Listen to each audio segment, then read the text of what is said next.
பிரணதாய ச பிராப்யாய பிராபகாயாஸ்து நம ஸ்ரீநிதயே நமः. நமோ வெங்கடேசாய.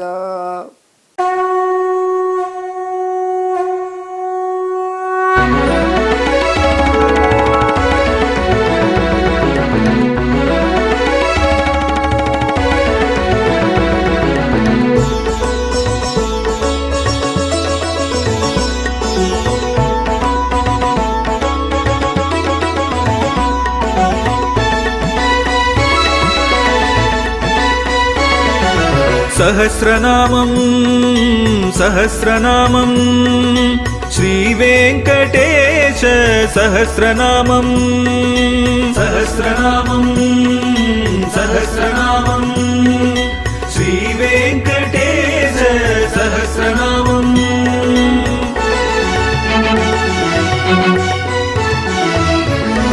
உலகில் கலிவினை தோஷம் அகற்றும் நாமம் சஹஸ்ரநாமம்.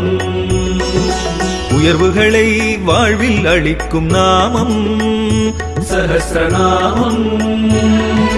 திருமலையில் தினம் அர்ச்சனை நடைபெறும் நாமம் சஹஸ்ரநாமம்.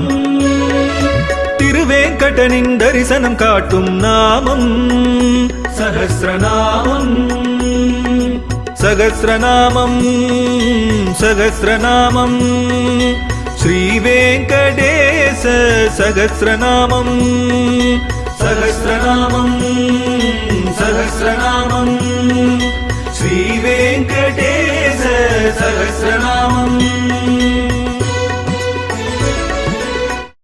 திருமலை கூட்டம் நெறியர் இன்னைக்கு தான் நெறியாமல் இருக்கு. ஒரே நெரிசல். இந்த பக்கமும் மொட்டை அடிக்கிறாங்க, அந்த பக்கம் மடிச்சு நிற்கிறாங்க.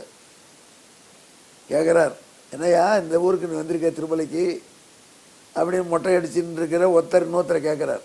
நான் வேண்டினேன், என் பொண்ணுக்கு கல்யாணம் ஆகிடுச்சுன்னா பகவான் சன்னதியில் வந்து மொட்டை போட்டு நன்றி கடன் செலுத்துறேன்னு. அதே மாதிரி கல்யாணம் பண்ணி வச்சுட்டான் பகவான்.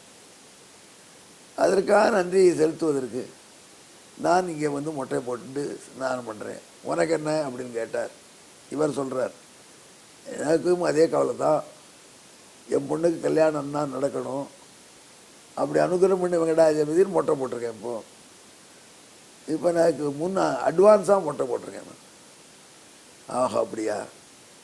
பிரார்த்தனை நிறைவேறியவர்களாக சில பேர்கள், பிரார்த்தனை செய்பவர்களாக சில பேர்கள், இப்படி எம்பெருமானை வந்து நன்கு வணங்குகிறார்கள். நன்கு வணங்குகிறார்கள். அந்த பிரார்த்தனையில் என்ன சொல்கிறாங்களோ அதுதான் கேட்பான். பழைய கதை ஒன்று சொல்லுவாங்க. ஒருத்தருக்கு பாவம் ரொம்ப பஸ் ஸ்டாப்பில் உட்காந்துருக்கார், பிக் பாக்கெட் ஆகிடுது, எல்லா பணமும் போயிடுது. அந்த காலத்தில் செல்லெல்லாம் கிடையாது இல்லையா, யாரை கூப்பிட்றது, எப்படி பணம் வச்சுக்கிறது, வீட்டுக்கு வர்றது, அதுக்கே வழி தெரியல, தவிக்கிறான். அப்போது பெருமான வெங்கடாச்சலபதி, எனக்கு மட்டும் இந்த ஆபத்திலேருந்து நீ உதவி பண்ணியானா இந்த மோதிரத்தை உனக்கு உண்டியில் போட்டுடுறேன்ட்ட. பக்கத்தில் ஒருத்தர் தான், ஏண்டா படுவாவி, இந்த மோதிரத்தில் உண்டியில் போடுவேன்னு சொன்னீங்க, அதுக்கு மேலே இந்த கடையில் அடகு வச்சு படம் வாங்கிட்டு போக வேண்டியதானே. ஆமாம், பண்ணியிருக்கலாம், ஆனால் சொல்லிட்டேனே அப்படின்னா. உடனே அந்த பக்கத்தில் இவர் ஊக்கார் ஒருத்தர் வந்து எழுதிச்சியா, ஏடா சீனிவாசூர், உன் பேர் சீனிவாசூர், டேய் சீனிவாசூர் எங்கே வந்தேன்னா, நீ எங்கடா வந்த, சுவாமி தரிசனம் பண்ணிட்டு திருப்பதியிலேருந்து வரேன், என்ன பிரசாதமாக லட்டு தட்டுமா, லட்டுலாம் கூட வாங்கிக்கிறேன், ஆனால் ஒரு 50 ரூபா கடன் கொடு, ஊருக்கு கழிச்சு போட்டு டிக்கெட் பஸ் ஊரில் வந்து கொடுத்துட்றேன், எல்லாம் பிக் பாக்கெட் ஆகிடுது, அதுக்கு என்ன கவலை இல்லை அப்படின்னா. அவரும் வந்தார், பணத்தை கொடுத்தார், டிக்கெட்டை வாங்கிட்டார், 2 பேர் ஊருக்கு வந்துட்டாங்க. அப்புறம் இவருக்கு ரொம்ப நெருக்கடி தீர்ந்து போச்சே, வெங்கடாஜலபதிக்கு இந்த மோதிரத்தை போடணும். அதனால் மனைவிட்ட சொன்ன, அந்த மோதிரத்தை எடுத்து பத்திரமா வச்சுரு, இதை வெங்கடாஜலபதி உண்டியில் போடலாம் அப்படி தான் வேண்டினேன். வெங்கடாஜலபதி நமக்கு அருள் செய்ய காத்திருக்கார், நல்லா செய்வார். அந்த அம்மா மோதிரத்தை வாங்கி பார்த்தாங்க. அந்த அம்மா கொஞ்சம் விஷயம் தெரிஞ்ச அம்மா. இந்த மோதிரத்தை அடகு வச்சு பணம் வரும்னு சொன்னான் ஆள் ஒரு பஸ் ஸ்டாண்டில், ஒரு பைசா வராதியா, இது காக்கா பொண்ணு, இது பித்தளையில் மோதிரம் போட்டு ஏமாற்றி விட்டுருக்கா, உனக்கு எப்படி தெரியும்? எங்கள் அப்பா தானே பண்ணான். நீதான மோதிரம் கேட்ட தீபாவளிக்கு. அட, அந்த மோதிரம் இது 1 பைசா தேராது, எனக்கு தெரியும். பாவி மனுஷி இத்தனை நாள் அதை சொல்லலை, என்ன பண்ணுறது, இப்போ வழி விட்டு சொல்லிட்டேன் அப்படின்னா அவர் பிஸ்னஸுக்கு லாபம் வந்துருக்குனாரு. திடீர்னு இந்த திருவேங்கட யாத்திரைக்கு பிறகு அவர் பிஸ்னஸ் கொழிச்சிட்டார், பெரிய ஆள் ஆகிட்டார். அதனால் டாக்ஸி வச்சுட்டே திருப்பதிக்கு போகலாம் வா அப்படின்னு மனைவியை கூப்பிட்டார். அந்த மோதிரத்தை மட்டும் கையில் போட்டுருக்கார். இந்த மனைவி சொன்னால், இந்த காக்கா பொண்ணு மோதிரத்தை எதுக்கு போடுற அப்பருக்கு, இவ்வளோ பணம் கொடுத்துட்டார்ல, அசலில் 4 பவுன் தங்க மோதிரம் வாங்கி போடும், அது கரெக்டு. நீ கொடுத்த எம்பெருமானுக்கு எது செஞ்சாலும் தம் அப்படின்னா தங்க மோதிரம் ஒன்று வாங்கிட்டார். இந்த மோதிரம் நமக்கே இருக்கட்டும், இது ராசி அப்படின்னார். ஒரு சுற்றினார், தங்க மோதிரத்தை போட்டார் உண்டியில். அப்புறம் வெளில வந்து இப்படி பார்த்தார் கையை, பித்தளை மோதிரத்தையும் காணும். என்னாச்சு பித்தளை மோதிரம்னா, அப்படி ஒட்டில் போடுறது இதுவும் நழுவி விழுந்துருத்து போட்டிருக்கு. ஆமாம், அநியாயமாக இருக்குது.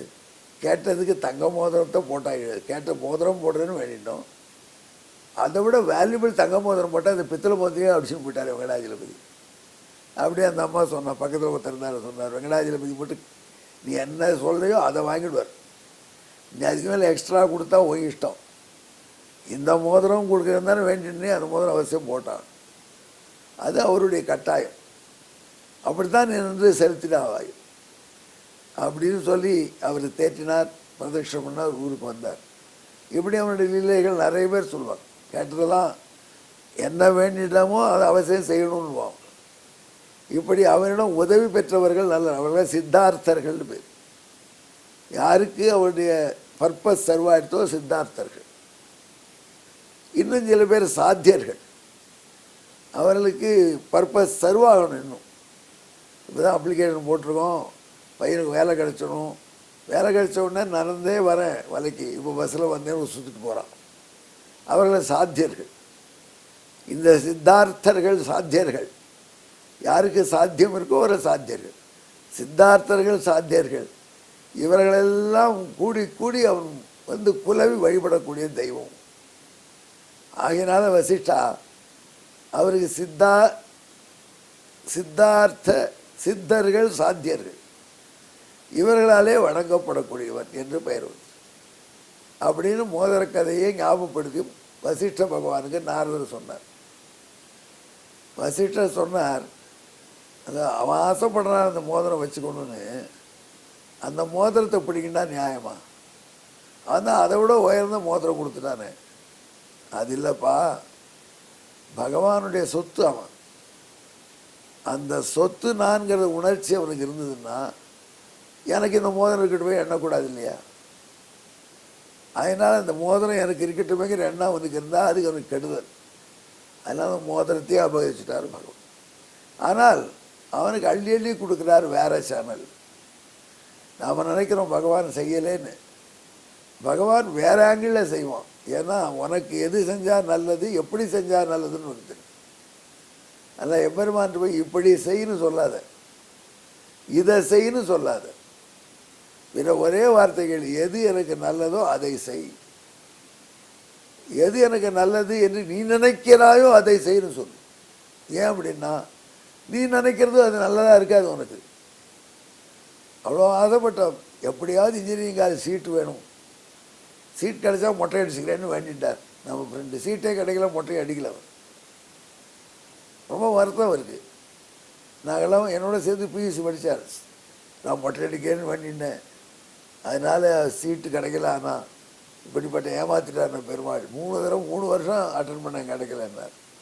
வேறு வழி இல்லாமல் ஆடிட்டராக போய் சேர்ந்தார். அப்போல்லாம் ஆடிட்டருக்குள்ள வேல்யூ கிடையாது. ஆடிட்டராக சேர்ந்தார். இப்போ என்னன்னா பெரிய சொந்த பிஸ்னஸ். அவருக்கு 10 செக்ரட்டரி, அவருக்கு ஒரு கார், மனைவிக்கு ஒரு கார், பிள்ளைக்கு ஒரு கார். நான் கேட்டேன், ஐயா பிஏ சீட் கிடச்சி எனக்கே இது கிடைக்கல. அதனால் பகவான் நீ போய் நீ கேட்ட இன்ஜினியரிங் சீட் கொடுக்கல, அதை விட வேறு நல்லதை கொடுத்துட்டான். வெங்கடமுடியான் இப்பேற்பட்டவன். எனவே பொறுப்பை அவன்கிட்ட ஒப்படைச்சு அந்த எண்ணத்தோடு அவன்கிட்ட பக்தி பண்ணுறதா நல்ல பூஜை பண்ணுறது. மற்றெல்லாம் மட்டமான பூஜை. இப்படி சித்தர்களும் சாத்தியர்களும் சேர்ந்து நல்ல பூஜை பண்ணும்படியாக இருக்கக்கூடியவன் என் அப்பன். எனவே அப்பனுக்கு சித்த சாத்திய பிரபூஜிதன்னு பேர். கொஞ்சம் கஷ்டமாக இல்லை இந்த பெயர், சித்த சாத்திய பிரபூஜிதாயிரமா. இப்படி அர்த்தம் சொல்லாதரா கருணாகரா. சித்தர்கள்னு சிலர் இருக்கார்கள், சாத்தியர்கள்னு சில தேவர்கள் இருக்கா. சாத்தியாவை தேவாகர் வேதத்தில் சொல்லியிருக்கு. சித்தர்கள் புருஷன்னு சில பேர் இருக்கா. அவர்களாக பூஜிக்கப்படுவர்னு அர்த்தம் சொல்வியா? அதை விட்டு பிரார்த்தனை நிறைவேறியவர்கள் பிரார்த்தனை செய்து நிறைவேறுவதை காத்திருப்பவர்கள் அர்த்தம் சொல்கிறீங்க. இவ்வளோ கஷ்டப்பட்டு எதுக்கு சொல்கிறேன்? ரொம்ப சிம்பிளாக சொல்ல வேண்டியது. இப்படி தானே பழையவர்களாக அர்த்தம் போட்டிருக்காங்க. நீ அப்படி மாற்றி சொல்கிறேன்னா, அன்பர்களே, அந்த சித்த சாத்திய தேவர்கள் அவனை வணங்குறாங்கிறது பெரிய விஷயமே இல்லை. மனிதர்களே சித்தர்களும் சாத்தியர்களும் இருக்கான்னு காண்பிப்பதற்காக நான் இந்த உரையை சொன்னேன். நம்ம அனுபவத்தில் பார்த்ததை வச்சு சொன்னோம். நாம் எல்லாம் சித்தர்கள். இன்றைக்கு கை காலு கண்ணு காது மூக்கு இதெல்லாம் கொடுத்து அவன்தான். அதனால் அதுக்கே அவனுக்கு நன்றி செலுத்தணும்.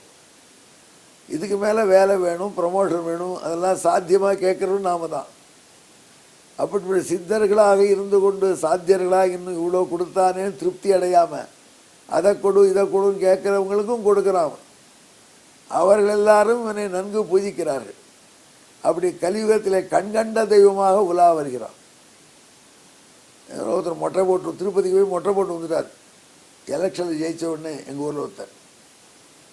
ஆனால் வீட்டுக்கு வரச்சே விக்கு வச்சுட்டு வந்துட்டார். ரொம்ப கஷ்டப்பட்டு இவருக்கு எந்த மாதிரி விக்கு சுட்ட மாதிரி விக்கு வச்சுட்டு வந்திருக்கார். ஏன் விக்கு வச்சுட்டுருக்கேன், நன்னா தரேன் தலைமையில் அப்படின்னு கேட்டேன். இந்த ஃபேஷனுக்காக வச்சுட்டுருக்கேன். ஃபேஷனுக்காக அந்த விக்கு வச்சுருக்கேன். எலெக்ஷனில் ஜெயித்த உடனே அவனுடைய மனைவி எல்லாம் ஒன்றும் இல்லை அண்ணா, ஜெயிச்சா மொட்டை போட்டுக்கிறேன்னு வேண்டாம் வெங்கடாஜலபதிக்கு, ஜெயிச்சுனா மொட்டை போட்டுருந்தான். இப்போ நான் மொட்டை போட்டுட்டேன்னு வெளில சொன்னான்னா பகுத்தறிவாதிகள்லாம் வைவாய்வனேன். அதுக்காக மேலே விக்கி வச்சுன்னு தெரியுறா. அதுதான் என் உண்மை அப்படின்னு. அப்படியா சமாச்சாரம்? இப்படி சித்தர்கள் சாத்தியர்கள்லாம் அவனை ஒழுங்காக வழிபடுறதுனால சித்த சாத்திய பிரபூஜன் என்பதாகவும் திருநாமம் என்பது ரொம்ப பொருத்தமான விளக்கம்.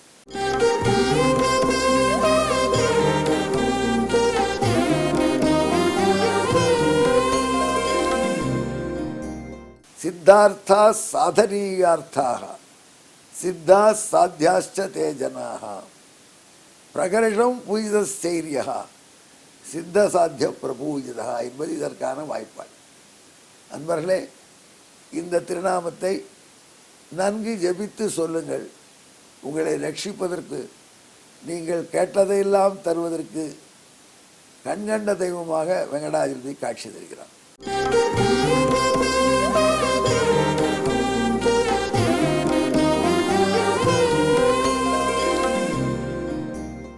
சித்த சாத்திய பிரபூஜிதாய நமஹ.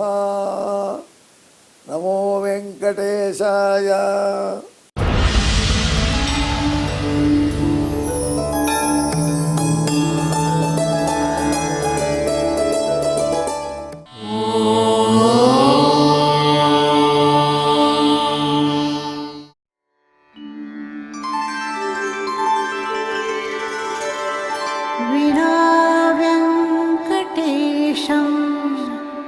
ननाथो ननाथः सदा वेङ्कटेशं स्मरामि स्मरामि. हरे वेङ्कटेश प्रसीद प्रसीद. प्रियं वेङ्कटेश प्रयच्छ प्रयच्छ.